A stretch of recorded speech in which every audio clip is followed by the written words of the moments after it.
to attach plastic snaps.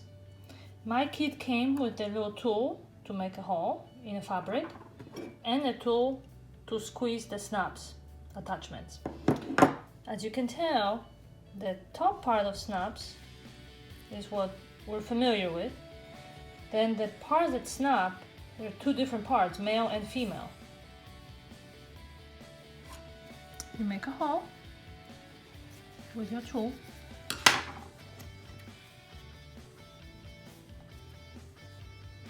Poke the cover through.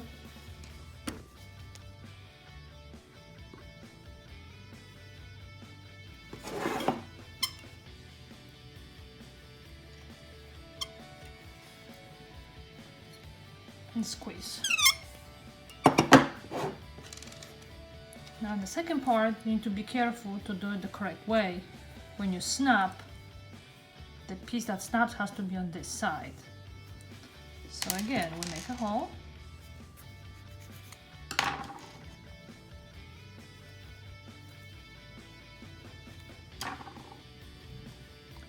This piece is trickier.